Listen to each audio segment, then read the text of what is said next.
nome é Célio Humberto de Araújo. Eu nasci em 3 de setembro de 1951, no distrito de Veríssimo, município de Goiandira, que fica entre Ipameri e Catalão. Está com que idade agora, professor? Estou agora fazendo amanhã 74 anos de idade. Amanhã, dia 13 de setembro. E em 7 do 6, em 7 de abril de 2026, eu completarei 50 anos de Universidade Federal de Goiás. E para mim isso é uma conquista, isso foi algo que eu fiz com muito amor e carinho e que me orgulho muito disso. Professor, a primeira pergunta que eu faço nessas entrevistas é a seguinte: qual é a imagem mais remota que o senhor tem de si próprio? Quando eu lhe faço essa pergunta, o que vem à mente? Algumas pessoas são induzidas por uma foto, por uma experiência. Essa é uma pergunta surpresa inicial. Obrigado. Eu vou, assim, lembrar que essa imagem que eu faço é porque meu pai tinha um armazém de secos e molhados e vendia todas as miudezas possíveis. E eu me interessava com 5 anos de idade, 4, 5 anos, a pegar os lápis e as borrachas e os cadernos e comecei a escrever. Naquela época já ia escrevendo sozinho. Seria, né, uma educação precoce, porque naquela época entrava-se no grupo escolar aos 7 anos. Eu tinha 4, 5 anos e comecei a escrever. Por isso eu pego na caneta de uma maneira diferente, porque eu aprendi sozinho e não tinha professor para me corrigir. Como é que pega? Vamos simular. Simula aqui. Não tem uma, mas faça com o dedo. Deixa eu pegar uma... Não, mas aí não vai dar. Não, tá bom. Mas tá bem. Espera. Ao invés qualquer coisa que de tiver. Pegar aí na caneta assim, sim, que seria o do oval, eu pego assim. Porque essa empunhadura desajeitada, mas não impede que eu escreva bem nítido. Mas isso foi marcante porque, apesar de morar no interior, na beira de um rio, gostar de pescar, mas a imagem que eu mais tenho lembrança é que que mais me marcou foi essa de começar a escrever. Eu achava muito assim importante, eu achava uma pessoa que sabia escrever. Então aquilo precocemente me despertou. Vamos falar dos seus pais, nome deles e o que faziam. Meu pai chamava-se Inácio Leopoldino de Araújo. Ele era uma pessoa que, por problemas de saúde, não pôde mais, ele era um agricultor pequeno. E aí ele teve a ideia de comprar um armazém de secos e molhados, que no interior isso é chamado de uma venda. Aquilo ali no armazém do meu pai vendia desde sal, farinha, arroz, até perfumes, vendia tecidos. Era completo, era um mini supermercado no interior, né?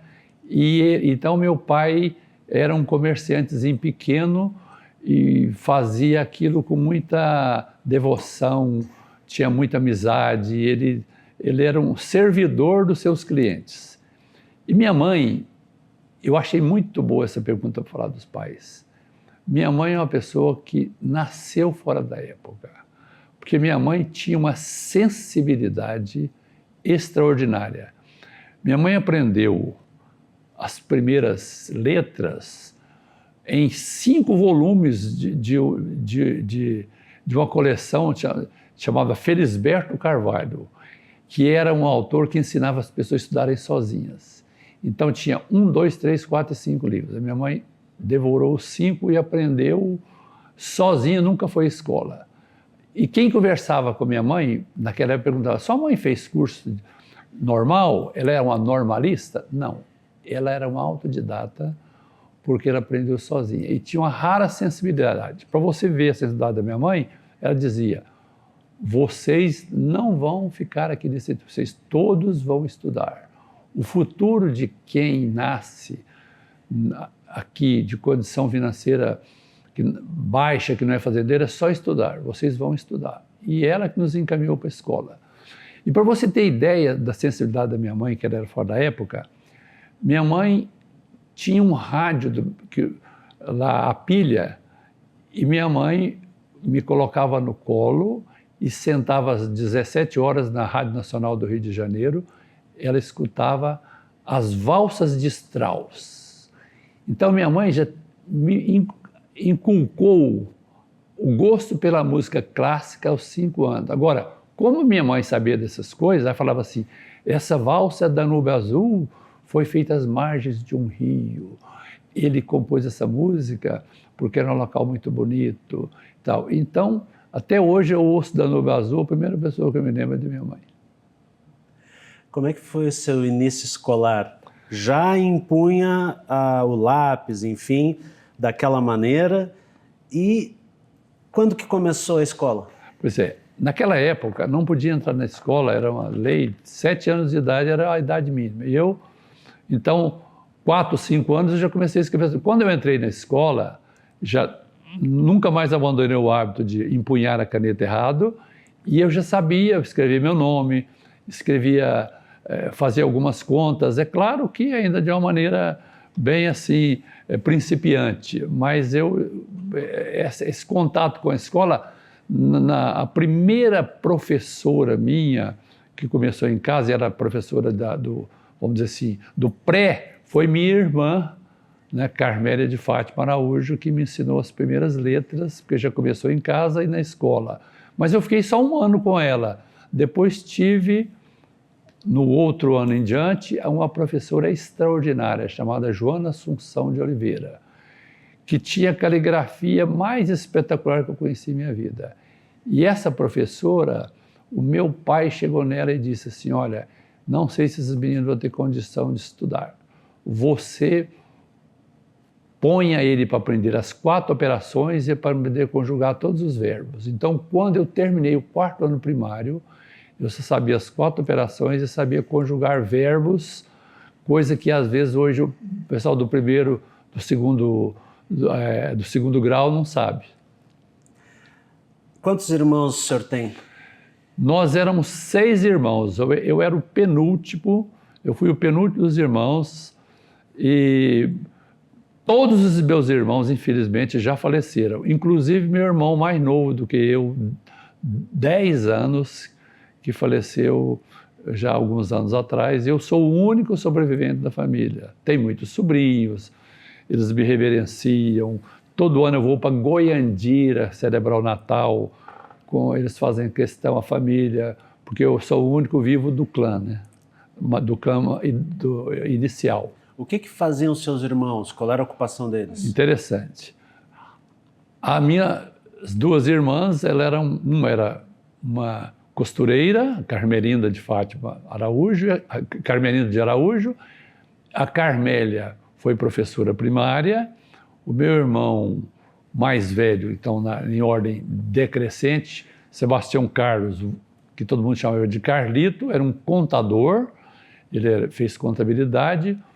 O meu irmão, acima de mim, Celso Roberto de Araújo, fez agronomia na UFGO, passou, era um engenheiro brilhante. Infelizmente, morreu aos 33 anos de idade, num acidente aéreo, fazendo levantamento para o projeto de radar da Amazônia, chamava Radam Brasil. E eles estavam voando num avião Slander, o avião bateu numa árvore que era muito baixo para fazer sobrevoo, e o avião caiu e eles morreram queimados. Meu irmão saiu ileso do acidente, mas os colegas dele gritavam tanto, me tira daqui, que ele voltou, e no momento que ele estava retirando os amigos, o avião explodiu e ele se queimou. Mas então foi assim, foi um ato de heroísmo. Se ele fosse uma pessoa destituída assim, de complacência, de desumanidade, ele não teria voltado, mas não fazia isso, não era a personalidade dele. E meu irmão mais novo, que fez odontologia também, era um dentista exímio, brilhante. Ele teve um problema sério de fígado e ele acabou morrendo em consequência disso. Ele teve um problema de de cirrose e ele acabou morrendo. Ele era 10 anos mais novo que eu. Então, por isso, sou o único representante vivo da família.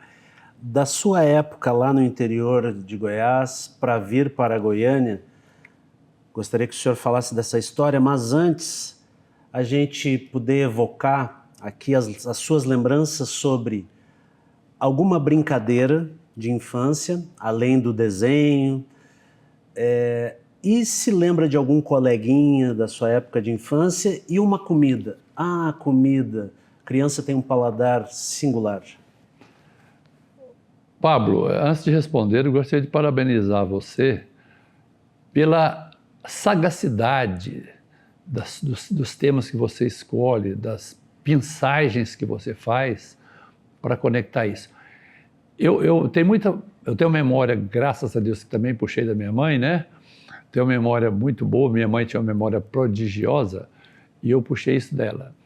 Então é o seguinte, uma coisa que eu me lembro, que me marcou a infância, além de pescar, eu adorava estilingue. Até hoje eu carrego estilingue, não para matar pássaros, né? Mas o estilingue eu uso hoje para defesa, vou apanhar uma fruta. Até hoje eu consigo essa proeza de acertar no talo de uma manga e alguém de baixo apara a manga, porque eu era um bamba no estilingue. Eu comecei com 5 anos. Então, isso me marcou, porque eu adorava, andava com estilingue no pescoço. Mas aí você falou de um coleguinha, mas acima de mim tinha o Toninho, Antônio Vieira de Lima, que foi meu amigo. Aquele era um índio e ele era infalível. O Toninho tinha 3 pedras, falava assim, Toninho, acerta aquela latinha. Ele acertava as 3. Quando nós íamos caçar, naquela época a gente era menino, né? Matávamos pássaro como iambu, mas a gente matava e levava para comer, porque era muito gostoso, é uma codorninha. Aí, se deixasse o Toninho jogar a pedra primeiro, a gente não matava um, porque ele matava todos. Então, eu me lembro disso com muita assim, saudade. Claro que hoje, com a ecologia, a gente preservaria os postos, mas naquela época não era essa cultura e tinha demais, né? Hoje, os agrotóxicos matam muito mais do que nós matávamos, e a gente matava para consumir. E uma comida que você falou, que até hoje me persegue. Meu pai tinha um mangueiro e um chiqueiro no fundo do quintal, que era um espaço muito grande. Então, a comida que eu mais gosto, e se você visse, você ia rir. Eu até vou chamar você para ir na minha casa. Comer carne de porco. Por quê? Carne de porco caipira. Posso te mostrar fotografias aqui. Eu mesmo preparo um pernil de 3, 4 quilos, é uma colher de sal rasa para cada quilo de carne, e você põe umas folhinhas de alfavaca para dar um cheiro gostoso, alho, tempero aquilo num dia antes e asso a 110 no forno elétrico por 3 horas enrolado no papel alumínio. Depois tiro e deixo corar. Então, esta comida, carne de porco, para mim, com mandioca e feijão, tutu de feijão, é uma comida mineira, mas que eu, sinceramente, conheço pratos e pratos pelo mundo. Já tive até num restaurante 3 estrelas Michelin, na França, né? Do Paul Bocuse, que eu estive lá, né, no restaurante dele com um amigo, e eu degustei coisas maravilhosas. Mas eu digo para você que nada supera um pernil assado nessas condições que eu me referi. Então, é marcante e é fantástico. Muitas pessoas falam que não gostam de carne de porco porque as pessoas não sabem fazer. Se você pegar a matéria-prima boa, ela é infalível, ela é insubstituível. Então, são essas lembranças que eu não sei se você acho que foram as que você perguntou, não é isso? Sim. Agora, hoje o senhor gosta de cozinhar e quando, me parece que sim, quando que despertou para fazer comida? Interessante sua pergunta, porque assim, na minha família, todo ano todos que estavam fora, nós comemorávamos o Natal. E o Natal na minha casa não era comemorado como se comemora na ceia de 24. O nosso Natal era almoço no dia 25. Então reunia sempre toda a família lá na casa do meu pai no interior E o pernil sempre foi o carro-chefe, né? Claro que a gente comia costelinha de porco, que é uma delícia, cozida, tal, mas o pernil é sempre o carro-chefe. E sempre meu pai tinha a inteligência de falar assim, não vou matar um porco grande, tem que ser um pernil na faixa de 4 quilos, então eu assava 2, porque a família era grande, e tinha outras coisas que nós fazíamos, mas nessa época eu já gostava de ver e de participar da cozinha, mas o que me fez mais gostar de cozinha foi depois a vida inteira eu morei sozinho, quando eu fui casar e tinha uma sogra, uma pessoa que já faleceu, mas era uma cozinheira espetacular, minha sogra, né, Leila Andrade Martins de Araújo, e minha sogra era uma exímia cozinheira. Então ela me ensinou muita coisa de cozinha, e a minha mulher Marília Andrade Martins de Araújo também nós éramos muito incipientes, né, muito com principiantes da cozinha. E minha sogra nos deu lições valiosas, e aí, assim que então me casei, eu fui gostando mais, e depois começamos a pescar, onde eu tenho um local de descanso na beira de um rio chamado Formoso. Lá a gente adora fazer comidas, certo? Então é um hobby que eu gosto demais. Agora em Goiânia a gente não tem tempo para isso, mas adoro. Quando que veio para Goiânia? Eu cheguei em Goiânia em 1968. Com que idade? Eu estava com 17 anos e eu vim, como eu disse para você, mas eu estudei em Goiandira 3 anos num colégio de padres chamado Ginásio Dom Emanuel, que era um colégio franciscano, muito bom colégio, lições valiosas, mas eu estudei numa escola agrícola, um internato, em Urutaí, e ali eu disse para você, em off, que nós aprendemos a oratória, e aprendemos práticas agrícolas, aviário, como plantar cenoura, plantar tomates, plantar alface. E essa escola agrícola preparava então técnicos agrícolas, mas eu tinha alguma coisa que me chamava para algo na área de ciências biológicas. Eu vim para Goiânia em 68 e fui, com esse preparo, eu consegui passar no exame de seleção no Colégio Liceu de Goiânia. E eu vim para estudar no Liceu, e lá no Liceu de Goiânia eu estudei em 68, 69 e 70. E em 71, só concurso de liceu, eu passei no vestibular da Universidade Federal de Goiás. Veio sozinho para cá? E eu já tinha 2 irmãos que moravam na Vila Nova, num quarto na Vila Nova, 4ª Avenida 22, Vila Nova. Mal cabia 2, veio mais um. Então nós éramos 3, morávamos numa república. Essa república era muito interessante porque nós morávamos nos fundos. E aí, quando escrevíamos cartas, tinha paqueras, né? A gente escrevia 4ª Avenida 22, Vila Nova, Fundos. Aí um amigo lá, para que essa honestidade tão desnecessária? Põe só 22, ainda para potencializar nossa pobreza, ainda põe nos fundos. Era a carta para as pretendentes. Pretendentes, a gente sempre escrevia o endereço com medo de não chegar, põe 4ª Avenida 29, Vila Nova, Fundos. E... Depois, durante esses 3 anos de liceu, né, que eu estudei, que eu terminei o científico, né, tive professores fantásticos, eu fui tão bem preparado no liceu que eu passei direto para a universidade. Naquela época foi um curso, foi uma modalidade nova que chamava ICB, que medicina, odontologia, veterinária, farmácia, todo mundo entrava no instituto e depois, de acordo com o desempenho, você escolhia o curso que você ia fazer. E eu, naquela época, sempre fui péssimo em matemática. Fui bom na língua portuguesa e péssimo em matemática. E na época que eu estudei na universidade, dentro da universidade, em 71, no básico, eu tive uma nota que eu não me classifiquei para medicina, porque por causa de matemática. Essa matemática me deixou lá embaixo. Nas outras disciplinas eu estava entre os 30 e 40 primeiro colocado, mas a matemática me colocou lá depois dos 200, porque eu sempre fui péssimo. Então, cheguei na odontologia um pouco assim, meio decepcionado, mas foi a mão de Deus, foi a condução divina que me levou para a odontologia. Por quê? Depois eu vinha saber, meus bisavós eram dentistas, que naquela época chamavam de práticos.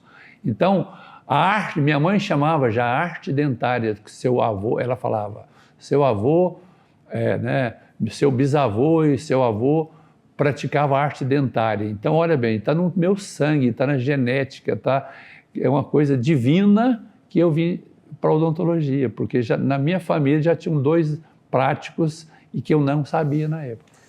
Aonde que eles moravam?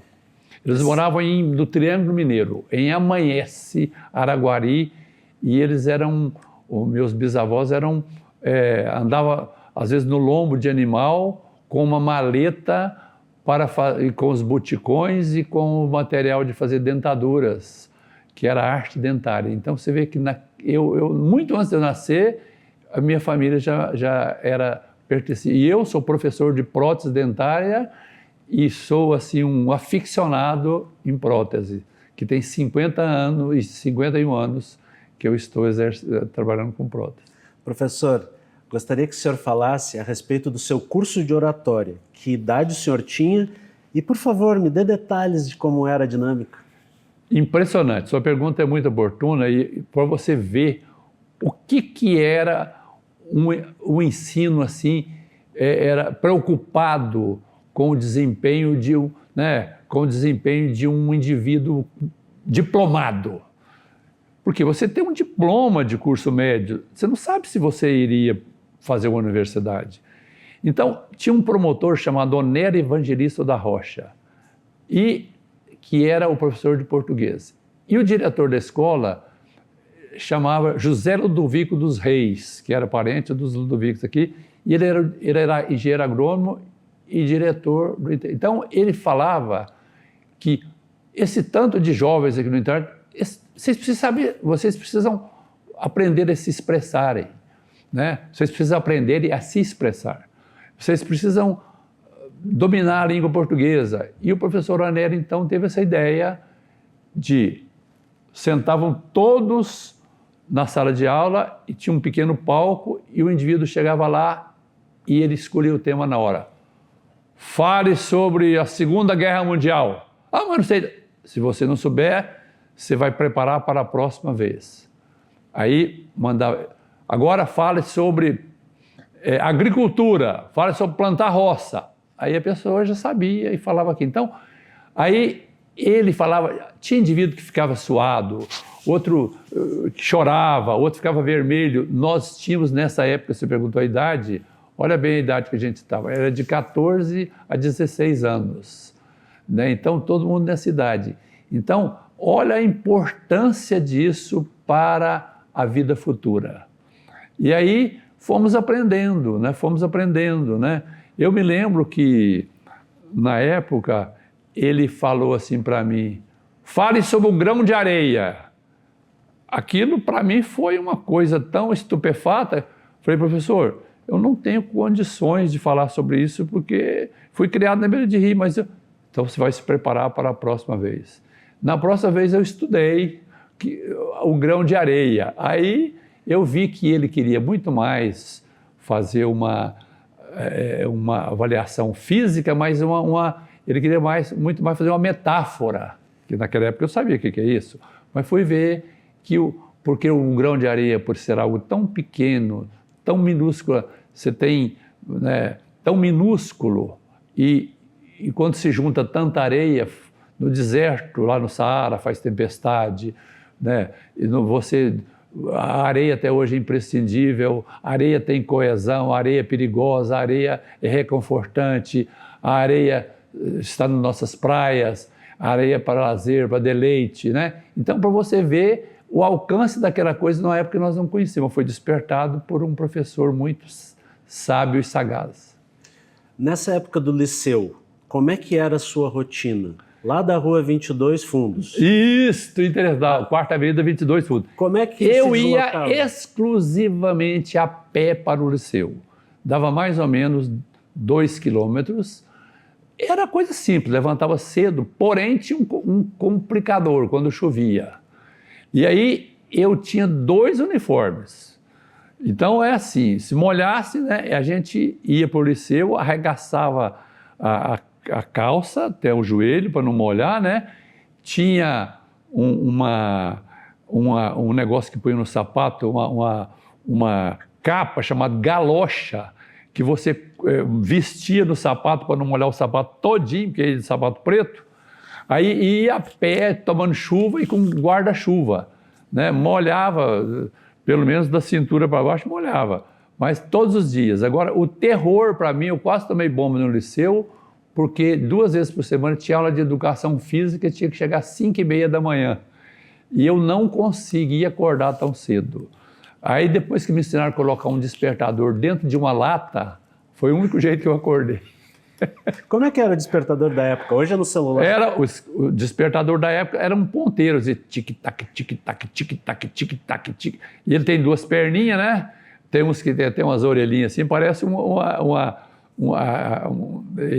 o despertador parecia assim, uma figura de uma face assim, redondinha, né?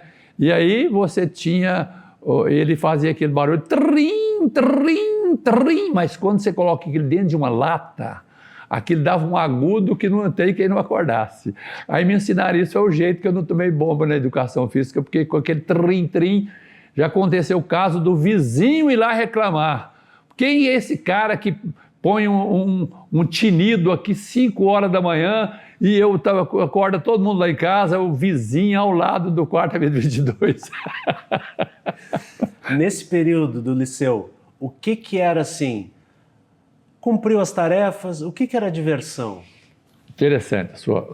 O liceu era um colégio rígido e lá na época do liceu tinha uma quadra de futebol de salão. Eu sempre gostei de jogar futebol de salão. E nós tínhamos e tinha também um pequeno laboratório onde a gente gostava. Eu, por exemplo, fui conhecer microscópio no liceu, né? Achava aquilo interessantíssimo, porque tinha umas lâminas já prontas de tecido sanguíneo. Aí mostrava-se uma célula e o laboratório era pequenininho, mas eu fiquei encantadíssimo com aquilo, porque era uma visão que, para mim, célula era uma coisa abstrata. A gente falava em célula, não é? A gente parece uma coisa assim que você não enxerga, é inimaginável. E aí no liceu a gente adorava ir para o laboratório, que era comunitário, a gente ver células sanguíneas, gostava de jogar futebol e tinha a turma do recreio, que sentávamos, né, os amigos, né, na cantina. O dinheiro era contadíssimo, eu lembro que eu tinha dinheiro só para pagar um cafezinho no copo e um pão de queijo. Não podia comer mais do que isso, senão o dinheiro não dava. Era contadinho? Contadinho. Nessa época, os seus pais mandavam dinheiro para vocês? Ah, esse negócio é interessante. Meu pai mandava o equivalente a meio salário mínimo, que é o que ele mandava. E eu sobrevivia com esse meio salário mínimo. Só que tinha um irmão mais velho desse Carlito que já trabalhava. E aí, então, a gente nem tinha geladeira no quarto, nós morávamos, mas tinha aquelas coisas que guardam em lata, biscoitinhos, essas coisas, né? E a gente, na época, não podia dormir tarde, porque jantava muito cedo, porque tinha um lugar que vendia os PF baratinho. Então, a gente corria para dentro, porque eu me lembro várias vezes que eu tinha prova, fui estudar e ficava com fome, aí eu aprendi a técnica de deitar de bruços, porque se você deitar de costas, o estômago ronca demais. Aí eu com fome deitava de bruços, porque aí o estômago dava sossego e também tinha sono, dormia logo, né? No outro dia cedo, a gente levantava, quando dava tempo, tinha um boteco do Baixinho, em frente à República. A gente tomava uma média de leite com café e um pãozinho com manteiga, que ele deixava quando não tinha dinheiro, depois ia na conta para a gente pagar quando vinha o dinheiro do meu pai. E as diferenças entre a sua vida até o liceu e ingressando na Universidade Federal de Goiás? Interessante. Então, no liceu que eu estudava, né, eu convivia, era um ambiente ainda pré-universitário. Não conhecia nada do meio universitário. A gente imaginava a universidade como o Éden, assim, né? A universidade para nós era uma coisa, era um sonho, né? Entrar na Universidade Federal era uma conquista. E aí, por isso, eu estudava muito. Eu sempre estudei muito, sempre gostei muito de ler coisas de história. Se você me perguntar coisas da Segunda Guerra Mundial, eu sei coisas da Segunda Guerra Mundial como se eu sei coisas de odontologia, né? Desde a campanha, desde a declaração de guerra de 1º de setembro de 1939 até 1º de maio de 45, foi a duração da Segunda Guerra, eu sempre estudei sobre a Segunda Guerra. Então, quando eu estava no liceu, eu estudava muito história. Quando eu ingressei na universidade, eu tive uma sorte muito grande de ter o irmão, que era o Celso, né, agrônomo, que estava no 2º ano de agronomia. Ele falava assim: nós vamos pleitear morar na casa do estudante universitário, que não deixava de, na época que morava na Vila Nova Fundas, a casa do estudante continuava sendo de estudantes carentes, mas era um upgrade que nós daríamos para a nossa vida. Por quê? E eu fui, a casa do estudante universitário era na praça universitária, moravam 105 estudantes de todos os cursos.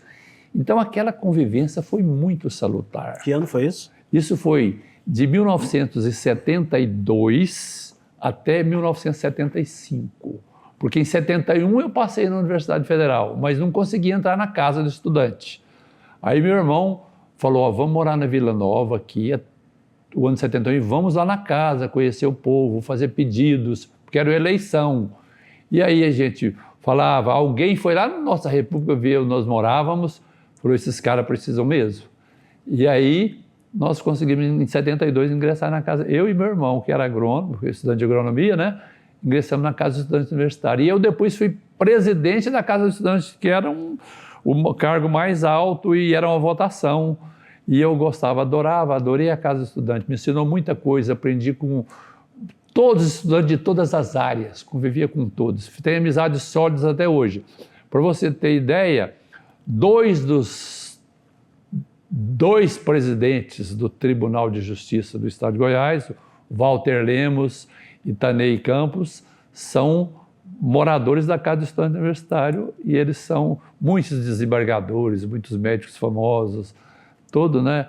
Eu que sou um dentista, assim, um professor conhecido também, né?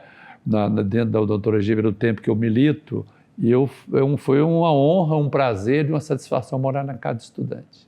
Quando entra para fazer a graduação aqui na odontologia, quais foram, se a gente conseguir relembrar, alguns estranhamentos e alguns insights de que, puxa vida, essa técnica, essa instrução para ser dentista, eu estou engajado, eu vou conseguir ser um bom odontólogo?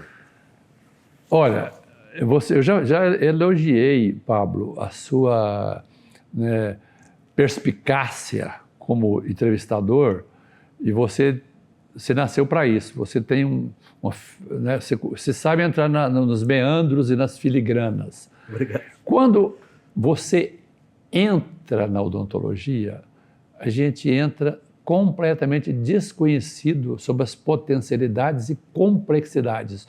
Você acha a odontologia uma coisa muito pequena. Você acha a odontologia uma coisa assim, eu achava isso, eu sou um indivíduo muito preparado para estar fazendo odontologia. Então eu tinha essa presunção, mas era a presunção da ignorância. Aí, quando eu entrei na odontologia, as matérias básicas, elas sempre dão um choque na realidade. Fazer anatomia, histologia, você fica no campus, distante da faculdade. Isso é um erro que eu falo até hoje. Eu já dei conferências para o pessoal do 1º ano aqui da odontologia para motivá-los. Então, quando você entra nas primeiras matérias da odontologia, você vê o grau de dificuldade que você vai ter. E eu ensino e falo para o estudante muito hoje. eu falo para eles o seguinte, olha, você precisa ter vocação para a odontologia, não é dom. 95% das pessoas que entram para a odontologia não tem dom. Dom é 5%, é uma coisa mínima. E a vocação é mais importante do que o dom, porque a vocação ela é burilada, disciplinada, incentivada e treinada, principalmente com responsabilidade. E dom, às vezes, é uma coisa que a pessoa tem e a pessoa a pessoa desperdiça aquele talento com irresponsabilidade. Por exemplo, vamos no futebol? O Edmundo foi um cracaço de futebol, mas ele era um irresponsável. E temos exemplos atuais, que eu não vou citar nome, porque a gente vê aqui que o cara tem o dom da bola, mas é irresponsável e não vai para frente, não tem responsabilidade. Na odontologia, é muito importante o início. Quando eu entrei na odontologia, tinha professores fantásticos aqui, ó, que incentivaram demais a gente e que foram nos conduzindo e mostrando que era odontologia. Ó, tínhamos o fundador da odontologia, que era o professor Mário de Almeida Loyola, que eu já fiz até fiz uma carta na morte dele, enaltecendo as virtudes dele, que ele era uma pessoa fundador da faculdade, e ele era um hábil protético e protesista. Tinha o professor Gerson Guimarães, que era professor de dentística, que era um professor de uma cultura filosófica e literária enorme. Ele era um indivíduo que não era só dentista, ele fez filosofia, então ele tinha cultura filosófica e literária, que isso é muito importante para um professor universitário. E depois o Mozart de Oliveira Melo, que vocês vão conhecer, que foi um indivíduo extraordinário, clínico, trabalhador, simples, amigo, sabe? Então o estudante precisa muito dessas pessoas que vão orientá-las.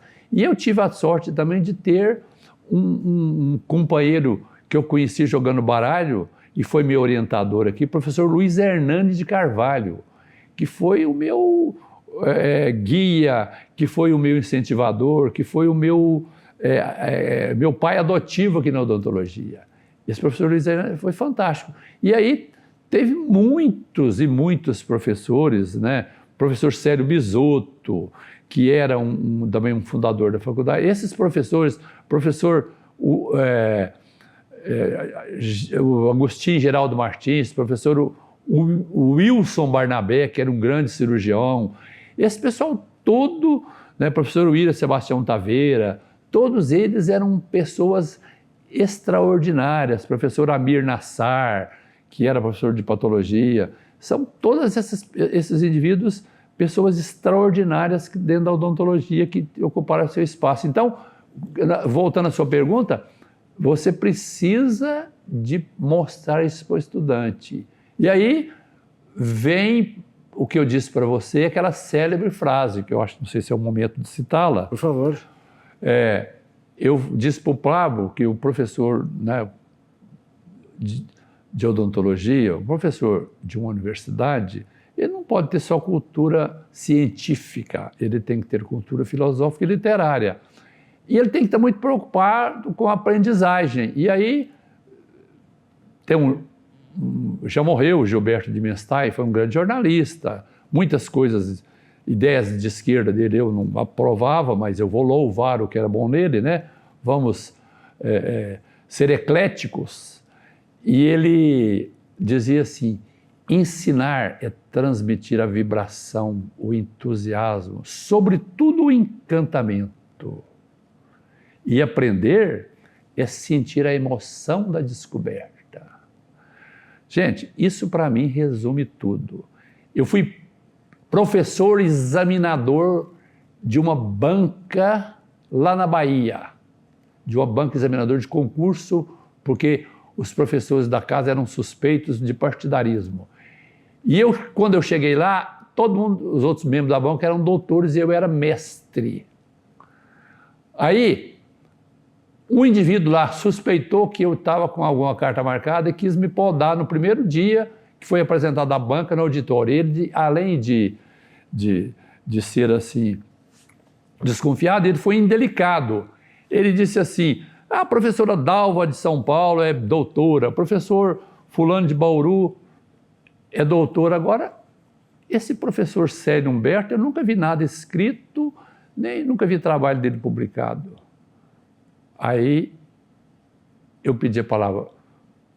Estava cheio o auditório de professores da Faculdade de Odontologia da Bahia. Falei, eu fui citado aí, eu posso? Por não, professor, pode expressar. Eu falei, olha, é o seguinte, eu sou um clínico, professor de odontologia. Eu já fiz mestrado, tenho uma tese, mas eu não publico trabalhos porque meu foco é em clínica. Mas eu queria dizer para o senhor o seguinte, eu também sou um apreciador da filosofia de René Descartes. E eu vou dizer para o senhor que, como um cartesiano que sou, eu tenho a liberdade como princípio, a dúvida como meio e a verdade como fim. Eu vim aqui na Universidade da Bahia com essa missão de fazer o melhor, usando meu raciocínio, minha inteligência, minha honestidade. E me admira muito que na terra de Rui Barbosa, Dorival Caymmi, exista alguém com preconceito. Eu fui aplaudido de pé. Todo mundo. É emocionante. Até os alunos levantaram e me aplaudiram de pé. Aquela resposta agora vai ficar ratificada aqui na entrevista. Quem sabe chega até esse professor. Exato. Você sabe que isso me emociona, porque o cara tentou me diminuir, tentou me desqualificar, né? E eu tive esse insight, Deus me deu esse raciocínio, me fez essa lembrança e eu lembrei dessa filosofia cartesiana, né? Que bonito, professor. Parabéns. Professor, quando entrou para fazer a graduação, imaginava vir a ser professor? Interessante, eu vou falar com esse rapaz nasceu para isso. Não, eu não pensava quando eu entrei na graduação. Mas quando eu entrei na monitoria, que foi no 3º ano, aí me despertou a vontade de ser professor. Por quê? Porque lá do interior com a professora Joana Assunção, eu já achava, quando eu disse para vocês que era professora exímia, eu falava assim, quem sabe um dia eu vou ser professor? Mas isso foi ficando pelo caminho, né? Esse sonho, e quando eu cheguei na odontologia e tal, não pensava nisso. Mas quando eu fiz monitoria, que é uma função, tomei contato com ele, comecei a ensinar os menos graduados, né? Os mais neófitos. Aí eu, então, me despertei e falei, gente, mas que coisa bacana, que coisa boa. E aí comecei, né, a ser professor dos colegas mais novos. E aí depois teve uma semana de saúde oral, coordenada pelo professor Luiz Hernani, e que nós ministramos conferências em vários colégios. E aí disso resultou que eu acabei indo dar aula num instituto de ciências físicas e biológicas, chamado RONEP, educandário RONEP. Eu fui ser professor de ciências físicas e biológicas, no secundarista, porque foi com essa, despertei com a monitoria. Interessante, o ingresso. E o ingresso. E aí, se a gente pudesse, talvez, sem pressão, que a sua digressão sobre os 50 anos de docência pudesse ter fases, a gente teria como categorizar em fases, catalogar em fases esses 50 anos? Interessante, viu? Interessante. Você devia ser, era psicanalista. Então é o seguinte, na fase, primeiramente, quando a gente entra naquela época, olha o termo apropriado que a gente entrava, sem qualificação, o número era auxiliar de ensino. Naquela época, era um indivíduo empolgado, mas destituído de conhecimento e de bases mais profundas científicas. A gente era empolgação. Então, os primeiros 5 anos de magistério, naquela época, eram 5 anos, tanto é que eu fui fazer o meu mestrado 4 anos depois, né? Eram para você tomar contato, para você fazer, você era o copiloto, você não era um piloto. E aí, nessa época, você vai aprendendo, vai trabalhando. Depois que você faz o mestrado, você se qualifica melhor. O mestrado abre os horizontes, abre um leque de opções. Ele vai sedimentar o conhecimento e você fica o indivíduo ainda empolgado, mas às vezes um indivíduo mais assim cauteloso sobre técnicas na odontologia, sobre tratamentos infalíveis, né? Aí você depois de uns 10 a 20 anos, mais de 15 anos, em termos de 20 anos, muitos já hoje fazem o doutorado, mas na minha época a pessoa fazia o doutorado, aí a pessoa também descobriu o lado da pesquisa na odontologia, e tem muitos pesquisadores na faculdade atualmente que são indivíduos imprescindíveis, né? Mas o professor, ele é a razão de ser da universidade. O professor que ensina, que transmite, que gosta, né? Porque é uma coisa interessante. Aí, então, você nessa fase, você vai começar a fase da maturidade. E aí você vai vendo quantas coisas que você fazia no passado e que você não faz mais. Quantas técnicas utilizadas que elas ficaram ultrapassadas. Quantas técnicas usadas e continuam e elas são aprimoradas, mas continuam funcionando. Então, você vai separando o joio do trigo. Então, nesse momento, eu poderia dizer para você o seguinte, aí vai ter uma diferença de professor e mestre. Professor é o indivíduo que ensina, mestre é o indivíduo que educa. E quando o mestre e o professor se fundem,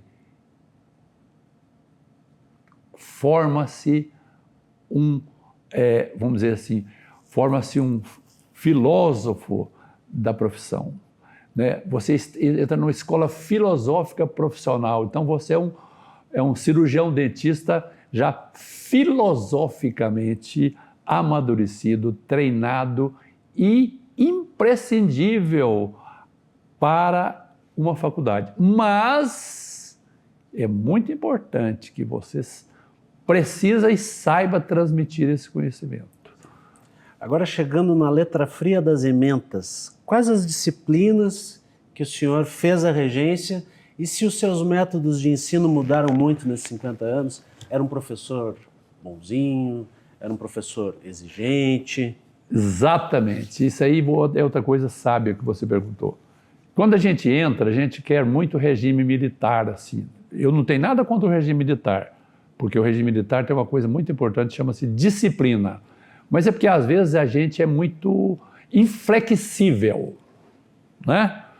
E o passar dos anos, você fala assim, eu vou ficar um cara duro. Pelo contrário, o passar dos anos, você vai ficando uma pessoa mais soft. Você vai ficando uma pessoa mais resiliente, né? Porque, cientificamente, para nós, resiliência é a capacidade de amortecer choques. E aí, o que acontece? Eu era um professor rígido, sabe? A gente tem que ter o mínimo de disciplina, mas hoje eu olho para o aluno não como um indivíduo que precisa ser vigiado, corrigido e às vezes perseguido. Eu olho para o aluno como um futuro profissional e que precisa ser orientado e inculcar nele aquilo que eu disse, inculcar o gosto, o prazer de fazer e principalmente o saber fazer. Por quê? Eu vejo muitos erros em profissionais de outras faculdades, principalmente de faculdade até hoje. As pessoas querem aprender os truques do ofício, mas deveria aprender primeiro o ofício. Então, hoje eu sou um professor, infelizmente vou me aposentar, mas eu teria, se eu estivesse lá no Oriente, né? Se nós estivéssemos lá na cultura oriental, nós seríamos instrutores, orientadores, porque nós temos um conhecimento.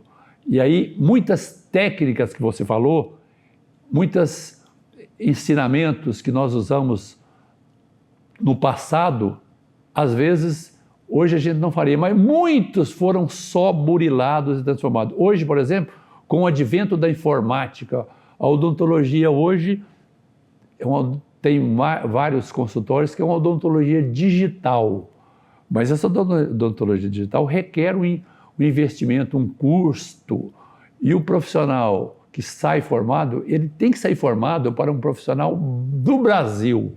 Ele tem que sair com a mentalidade de atender todas as camadas da população. E aí ele precisa também dar assistência, como eu falei num trecho que eu li do Pecote aqui, né, que eu dizia que a logosofia fala que, que uma das finalidades da existência é adquirir conhecimento, mas eu quero dar um upgrade nisso. A finalidade da existência é adquirir conhecimento para beneficiar o próximo. Não tem sentido você fazer. Então, tem uma legião de pessoas que precisam ser atendidas, de pessoas desprovidas, e a gente atende muitos nessa faculdade aqui, com todo amor e carinho, que é uma coisa que eu faço questão de ensinar para os alunos, tratar os pacientes com amor e carinho, porque o paciente é carente disso. Então, esse é uma coisa que só os anos ensinam e que a gente, então, vê que a finalidade maior da gente aqui, a gente não veio aqui, nós não estamos passeando aqui, a gente tem uma missão a cumprir. Professor, nesses 50 anos, é fato que o próprio exercício da profissão docente, seja teórico ou laboratorial, vai formando o professor, ou vai forjando o professor. Isso de forma autêntica. A respeito de mestrado, cursos formais, que inclusive aceleram a nossa carreira, o senhor poderia fazer um comentário de como foi a sua trajetória? Olha, eu falo assim que o Pablo, eu não usei essa palavra ainda, o Pablo vislumbra problemas que... vou só te perguntar agora, você é professor? Sou professor do curso de museologia. Então é isso. Porque você vislumbra temas que só pessoas qualificadas e cultas é que sabem. Então, você vê o seguinte, isso aí que você acabou de perguntar é uma coisa muito interessante, porque, assim,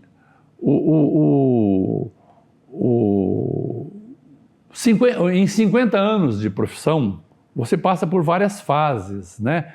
Então é o seguinte, é imprescindível que o indivíduo faça uma pós-graduação. Pós-graduar-se significa você aumentar o seu potencial graduado. Agora, eu vejo, infelizmente, como uma coisa muito assodada, precipitada.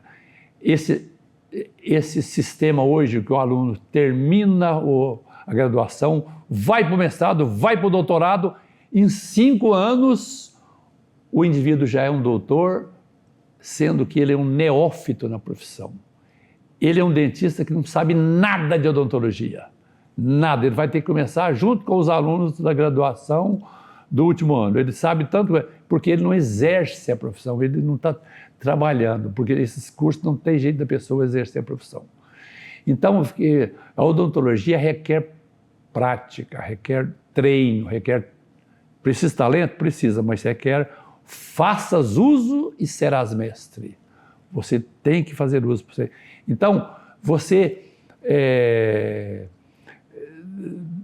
terminar um curso assim, ou aquele cara é doutor, é um exímio dentista, muito longe disso.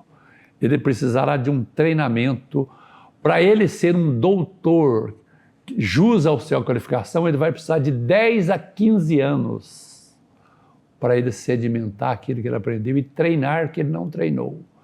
Então, é preciso um meio termo. Eu acho que esses mestrado e doutorado imediatos, assim, a pessoa se está formando um grande teórico, às vezes. Se o indivíduo se o indivíduo vai dedicar-se à pesquisa, tudo bem, ele está qualificado, mas para trabalhar como cirurgião dentista, ele não está ainda em condições de resolver os problemas clínicos práticos. Sim.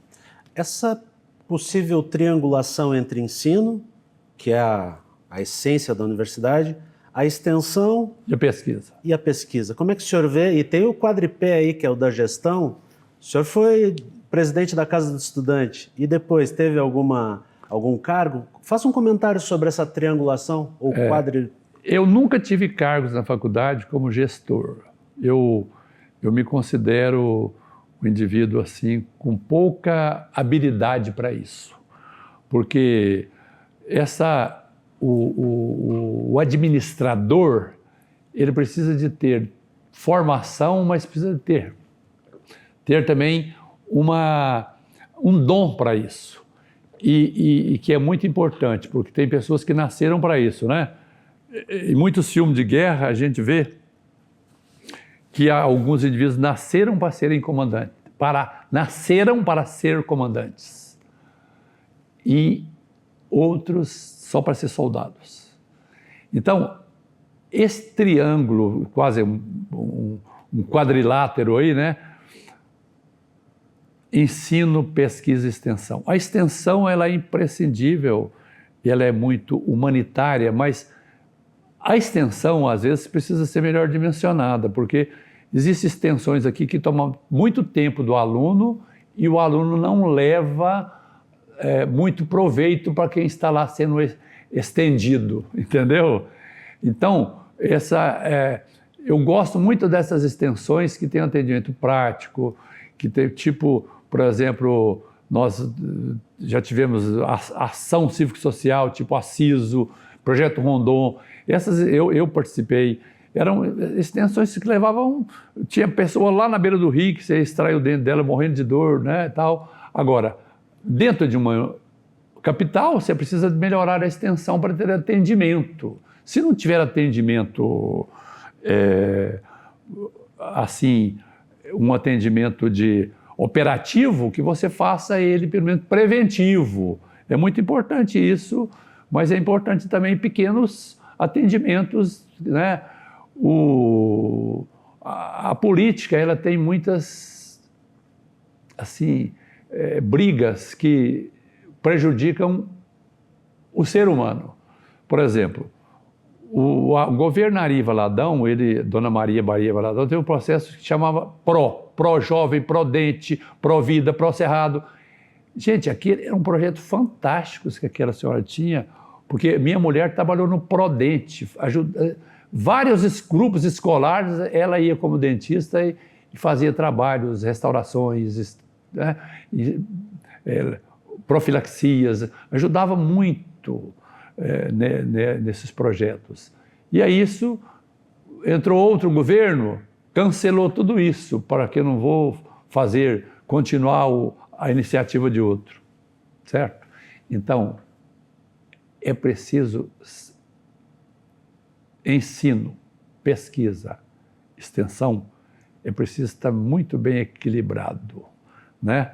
Agora, eu falo que o ensino, para mim, ele precisa ser o carro-chefe, porque só vai fazer pesquisa o indivíduo que aprendeu. Então, você precisa focar no ensino, despertar. O ensino tem que ser assim feito de uma maneira ostensiva, tem que ser assim de uma maneira bastante intensa, porque da pesquisa e da extensão eles são continuações do ensino. Quando é que o senhor fez o seu mestrado e o doutorado? Eu fiz o meu mestrado de 79 a 81, que eu tinha 4 a 5 anos de formado. Eu falei para você, é uma ideia ótima essa de ter trabalhado um pouco. E o doutorado eu fiz bem depois, agora em 2000 Começamos em 2012 e eu acabei terminando em 2016, porque precisava de uma monografia, uma tese de doutorado, que a gente não tinha tempo por causa das ocupações profissionais na faculdade, no consultório, né? Que você tem uma família e uma vida para você continuar, né? Nem só de dente vive o homem, né? Na faculdade, só de dentes da faculdade, então precisa ter dentes fora da faculdade também. Agora, aqueles que têm dedicação exclusiva já ganham remuneração melhor para isso. Eu sou um professor que nunca tive dedicação exclusiva, então eu posso trabalhar em clínica, tive uma clínica, graças a Deus, bem sucedida, sou um profissional respeitado na minha área, né? Mas eu não fiquei rico, mas isso não, eu não dou valor a isso. Para mim, tem coisa muito mais importante, né? Tem dentistas ricos que eu conheço aí de odontologia, eu não. Eu sou um indivíduo que diz assim, se eu morresse amanhã, podia escrever no meu túmulo, aqui jaz um homem feliz. Nasceu pobre, viveu rico e morreu pobre. No entanto, fez tudo o que gostaria de fazer na vida. Conhece lugares, uma enormidade de lugares do planeta Terra.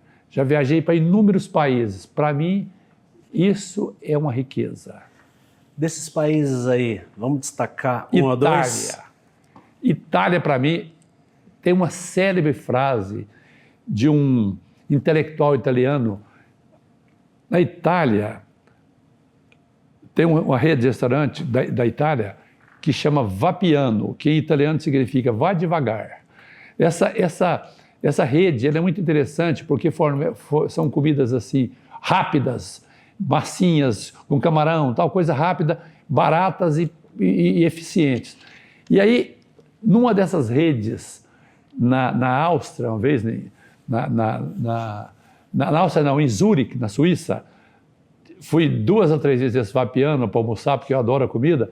Estava um intelectual italiano, que eu não me lembro qual, se é um músico tipo Verdi, se é um escritor tipo Dante, alguém escreveu assim.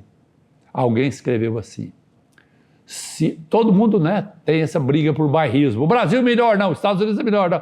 Aí o cara foi lá e escreveu assim, se eu tenho a Itália, você pode ficar com o resto do mundo para você.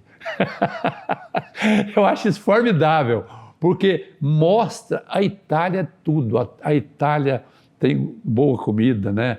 Porque o macarrão, a massa foi desenvolvida na China, mas quem deu o upgrade foi a Itália. Então, a Itália é fantástica. A Itália tem cultura. Você chega lá, se você chegar na Capela Sistina e ver as obras de Michelangelo lá, Nossa Senhora, você fala assim, gente, isso aqui não é desse mundo.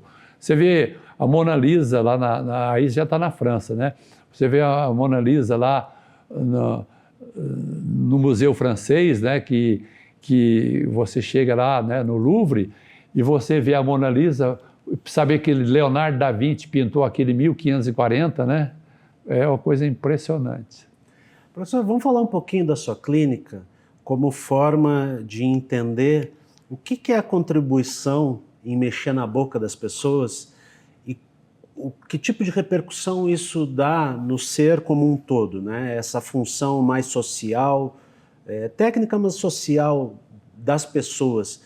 Poderia comentar um pouco sobre a sua clínica, altos e baixos, desafios para estabelecer essa prestação de serviço? Muito interessante, porque aí nós vamos partir para o campo capitalista, né? Porque formar em odontologia, todos que são formados, eu posso afirmar isso, saem em condições de exercer a profissão com cautela. Eu brinco muito que todo mundo sai apto a pilotar monomotores. Não é isso? Porque um piloto de avião, para pilotar um Boeing, precisa de 10 mil horas de voo. Então, na odontologia é a mesma coisa. Os novos profissionais, eles estão em condições de ajudar muito o cliente que chega na cadeira dele, de resolver o problema, guardado as suas devidas proporções. Ele não vai fazer uma cirurgia, né, num paciente complexo, não vai extrair um dente complicado, porque ele vai se complicar. Então, por isso tem as especializações e qualificações. Então, abrir uma clínica é um desafio, porque você abre uma clínica, você tem de início um monte de gastos e custos, e você não teve nenhum retorno ainda. A despesa de uma clínica é altíssima. Hoje, com sistemas você tem que ter um centro de esterilização, você tem que ter pessoal qualificado para trabalhar, é caríssimo. Então, os materiais são muito caros, a asepsia, a vigilância sanitária aqui, né? Então, para você começar para trabalhar, não é fácil. Se você não, a família não tiver uma condição financeira para bancar o recém-formado, ele vai ter que ter um emprego e arrumar sócios e ir trabalhando aos pouquinhos. Agora, depois de muitos anos, né, que você está pilotando monomotor, você passa para um bimotor. Aí você começa a oferir lucros no consultório. Mas como eu disse no início, os lucros que eu oferi na minha vida pessoal foram lucros para beneficiar a minha família.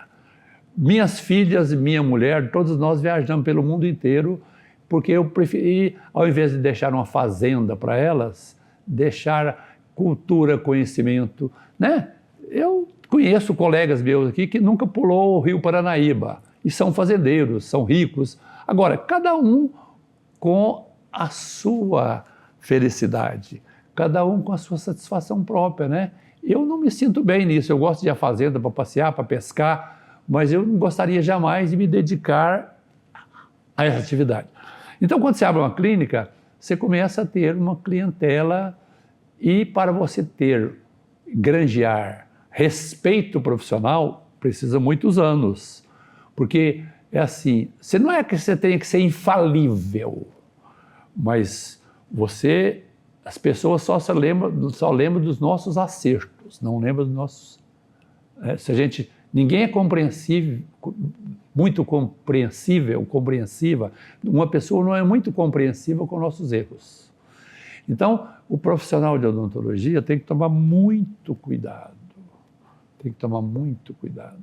porque pequenas coisas, por exemplo, ele vai atender um paciente, eu vou colocar um pino no seu dente da frente. Se eu perfurar seu dente de uma maneira indesejada, que chama trepanar, se eu trepanar o seu dente, você vai perder seu dente. Você não vai me perdoar, entendeu? Então, para você ter uma clínica, você precisa de ter conhecimento, você precisa ter conceito, você precisa de ter também uma cultura filosófica e literária para conversar com seus clientes, e precisa ter um bom trabalho.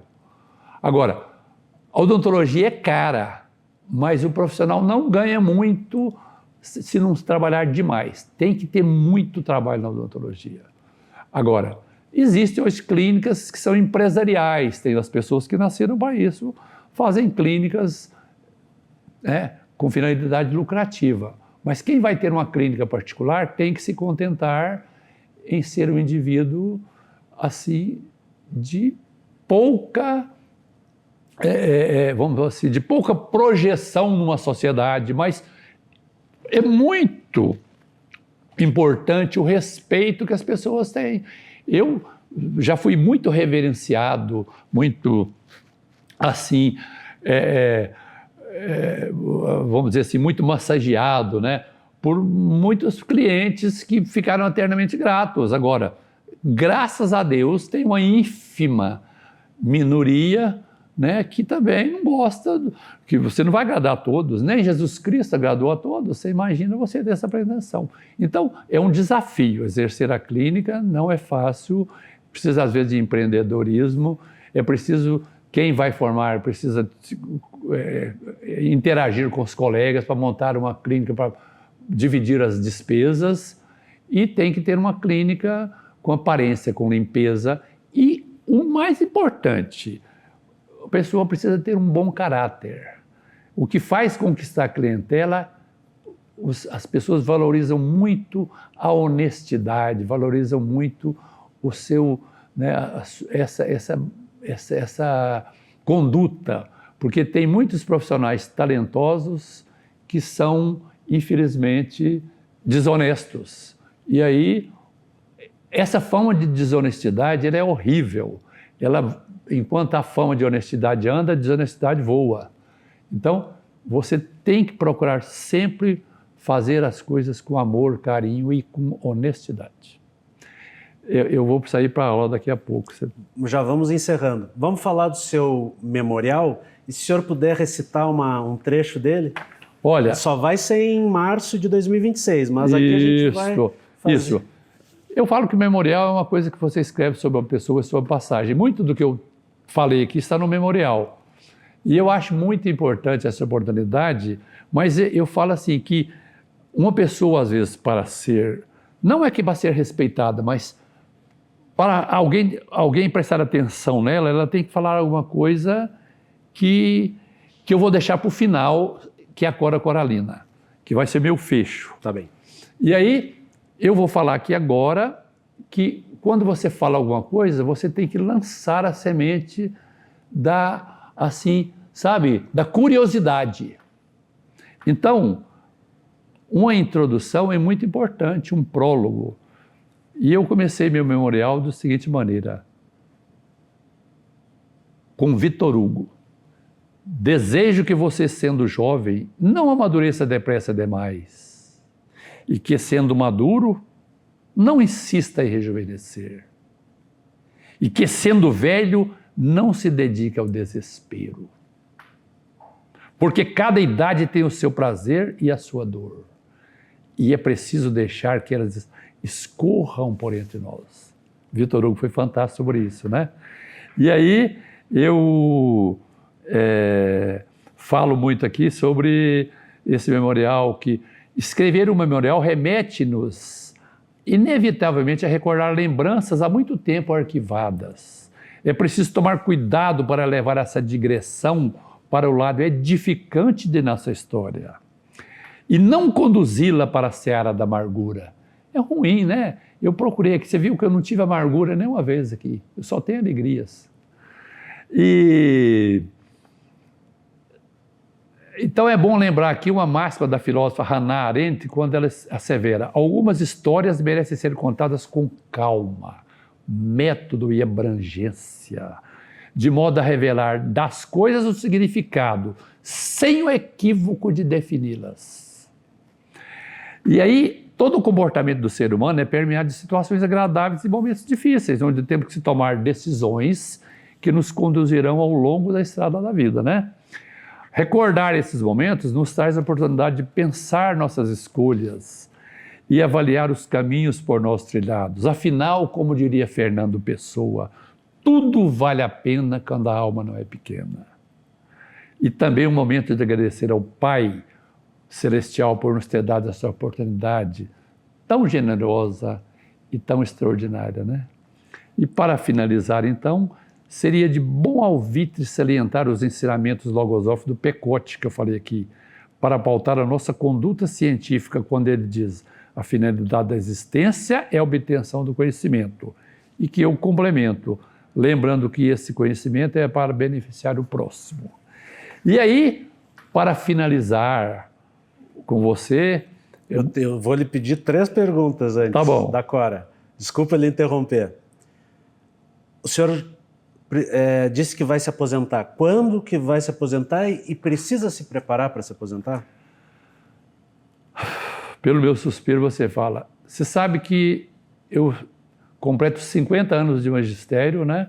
7 de abril de 2026. Eu deixo essa faculdade aqui com sensação de dever cumprido, porque eu ensinei tantas coisas e sou tão assim reverenciado, tão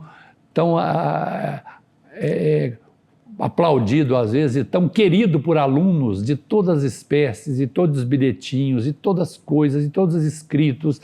E eu tenho tantas coisas, se eu fosse publicar, daria um compêndio, né? E eu fico muito feliz, assim, mas cumpri minha missão. Então, eu falo assim que isso é a coisa mais fantástica. E eu acho assim, que muitas vezes fala assim, vou me aposentar. A pessoa fala isso como se fosse uma sentença condenatória. eu estou saindo da faculdade com o dever cumprido, mas eu acho que ainda, desculpem a presunção, mas às vezes vou enterrar um monte, é um desperdício de experiências. Vou desperdiçar muita coisa que eu teria a ensinar que vai ficar pendurada nas chuteiras, né? Por quê? Principalmente não é a odontologia assim, principalmente filosofia de vida, filosofia de comportamento, filosofia de saber qual encruzilhada eu devo seguir, para a esquerda ou para a direita. Qual, hein? É sempre difícil, né? Tem um poeta chamado Robert Frost que ele fala isso. Coisa mais difícil da vida é a encruzilhada. Escolha aquele caminho que o seu coração pedir. Porque se você escolheu aquele caminho que o seu coração pedir, você poderá estar em paz com a consciência. Então, a sua agenda pós-aposentadoria vai ser tranquila? Tranquila, mas eu vou continuar trabalhando em meu consultório. Ok. Porque eu não sei fazer outra coisa e adoro o que faço. Penúltima pergunta. Se a gente pudesse criar um diálogo entre o senhor hoje e aquela criança lá no interior de Goiás, escutando as músicas com a mãe na rádio, fazendo aqueles desenhos com aquela empunhadura ainda, né, por aperfeiçoamento, teria algum diálogo possível? Se a gente pudesse ver aquela criança aqui agora, ela lhe mandaria que tipo de mensagem e vice-versa? Como é que seria essa conversa? Se aquela criança me conhecesse e convivesse comigo, ela naquela época falasse assim, ô vovô, titio, mas principalmente vovô, que é minha zeta, posso pescar com você? Posso andar com você? Vovô, me conta uma história daquelas interessantes sua. Vovô, sabe, me ajuda a fazer isso. Vovô, me ajuda a escolher isso. Vovô. Então, naquela criança, eu ia ajudá-la com muito amor e carinho e paciência, sem forçá-la a escolher o meu caminho. Eu ia direcioná-la. Eu ia apenas mostrar as bifurcações. Mas se ela fosse eu ia tentar deixá-la escolher o caminho. Se eu notasse que aquele caminho era perigoso, eu falava, vamos para a bissetriz, né? Então, agora, hoje, né, eu, que fui aquela criança, hoje eu olho para trás daquela infância que eu tive e falo assim, como é importante uma infância rica, saudável, e como foi bom aquela infância interiorana, que hoje o celular, que é uma invenção fantástica, extraordinária, às vezes contaminou demais a criança, né? A criança precisava ter mais contato com a natureza e precisava ter mais, ouvir mais, contar historinhas para ela, né? Ter pessoas para orientá-las, vamos pescar com o vovô, vamos ali na fazenda com o vovô, vovô, né? Não é levar no shopping, vovô, me leva lá para ver aquela cachoeira. Então, hoje, eu sinto assim, graças a Deus, dever cumprido, e já disse para você vai muito mais novo que eu, o dia que eu morrer, vai lá no meu velório, fala assim, olha, eu entrevistei esse professor, mas eu entrevistei com satisfação, vou guardar boas coisas dele, eu que entrevisto tanta gente, mas ficou um pedacinho daquele professor, então eu estarei feliz lá no meu túmulo. Professor, a última pergunta e depois Cora Coralina. O que significa o UFG para o senhor? O UFG para mim é uma casa extraordinária. O UFG é o símbolo de uma conquista. Pode chover de faculdades, universidades, mas ninguém vai superar o UFG. Agora tem um detalhe, é preciso despolitizar o estudante, né? Eu lembro de o Cláudio Leite escreveu um negócio muito importante, era colunista de uma revista, falou assim, no zoológico não está escrito, aqui é proibido caçar, Mas para algumas pessoas precisava colocar a placa. A universidade devia ter uma placa. Aqui é para estudar. E muitos estudantes, principalmente de ciências humanas, os de odontologia, de medicina, de área de ciências biológicas, tem pouco tempo para isso, eles estudam, mas o pessoal de ciências humanas ficam politizados demais, estudam pouco e politizam demais. Pessoal, vocês que são da minha área, se me virem, não leve a mal. Vocês são pessoas inteligentes, qualificadíssimas. Vocês são pessoas com notável talento. Aproveite esse talento para fazer coisas úteis, sem precisar. Vamos participar de política, é necessário, mas sem fanatismo, sem sectarismo, não é isso? Eu, por exemplo, não concordo com as ideias esquerdistas que existem no meio universitário, mas respeito, mas eu sou uma pessoa que estou centrado na verdade, estou centrado na honestidade e, sobretudo, assim, sabe, como eu disse para você, lembrando muito bem aqui aquilo que eu disse no início da filosofia cartesiana, que é o compromisso com a verdade. Isso é importante. Então, a UFG é fantástica. E tem uma frase de um professor do Rio Grande do Sul que fala sobre a universidade, eu faço questão de colocar, chamar um Amilcar Gigante. Ele fala assim... Foi o reitor da minha universidade. Aí, eu vou citar uma frase dele, para você ver que um professor precisa ter cultura filosófica e literária, mesmo sendo odontologia. Ele disse o seguinte, o povo reclamando da pobreza da universidade, a universidade tem vários tipos de pobreza. Ela não pode ser pobre de esperança, carente de ousadia e desprovida de vontade. E a Cora Coralina? E a Cora Coralina disse, essa poetisa goiana, que só começou a escrever aos 70 anos, por isso que eu ainda tenho esperança. A Cora Coralina, eu vou voltar a escrever aos 75 anos de idade. A Cora Coralina disse o seguinte, eu não sei se a vida é curta ou longa demais, mas o importante é fazermos coisas que tocam o coração das pessoas. Então, isso é que é a melhor mensagem de vida. Faça qualquer coisa, mas que toque o coração, que sensibilize, que faça aquela pessoa ser, assim, né, um ser humano, por alguns momentos, cheio de bondade, né, cheio de boas intenções. Muito obrigado, professor. De nada. O senhor autoriza que a gente divulgue a sua entrevista na série UFG Memória e Relatos? Minha entrevista pode ser divulgada ao máximo. É claro que muitas pessoas podem me achar um chato, podem me achar um indivíduo assim, empolgado, mas essa foi a minha existência, eu sou autêntico. Muito obrigado. De nada, foi um prazer. E eu só queria parabenizá-lo, assim, efusivamente, pela sua maneira de conduzir a entrevista e pela sua pensagem de temas importantes. Você nasceu para isso. Não desperdice o seu talento em outra coisa.